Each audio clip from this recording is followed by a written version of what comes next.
एक माँ अपने बेटे की आवाज सुनकर दिन की शुरुआत करती थी और आज उसी बेटे का फोन तो बज रहा है, लेकिन वो आवाज कहीं खो गई है।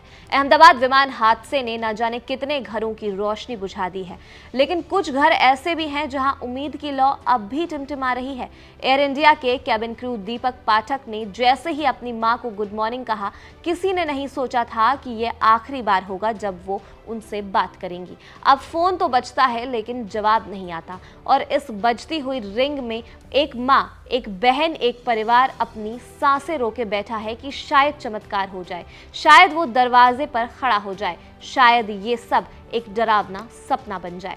अहमदाबाद में हुए भीषण प्लेन हादसे के बाद अब भी कई परिवार अपने अपनों की खबर का इंतजार कर रहे हैं।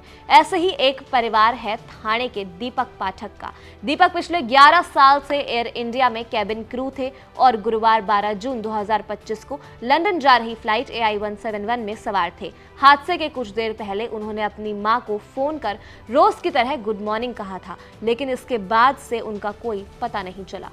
परिवार के लोगों ने बताया कि जब हादसे की खबर आई तो उन्होंने तुरंत दीपक को कॉल किया।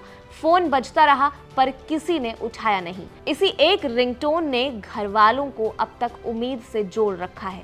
परिवार का कहना है कि जब तक फोन बज रहा है हम मान कर नहीं चल सकते हैं कि कुछ गलत हुआ है। दीपक 5 भाई बहनों में से एक है और 4 साल पहले उनकी शादी हुई थी। उनकी बहन बताती है कि घर में माँ हर दिन उनका जिक्र करती थी, वो कहाँ है, कब आएगा, क्या खा रहा होगा। हादसे के बाद से बदलापुर में दीपक के घर के बाहर भारी भीड़ उमड़ पड़ी है।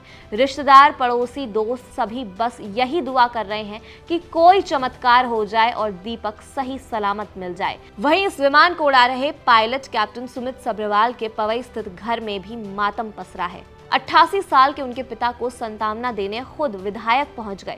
गुरुवार 12 जून 2025 को सरदार वल्लभ भाई पटेल अंतर्राष्ट्रीय हवाई अड्डे के पास ड्रीम लाइनर विमान हादसे में अब तक 265 लोगों की मौत की पुष्टि हो चुकी है, लेकिन कुछ उम्मीदें अब भी लोगों को टूटने से बचाए हुए हैं।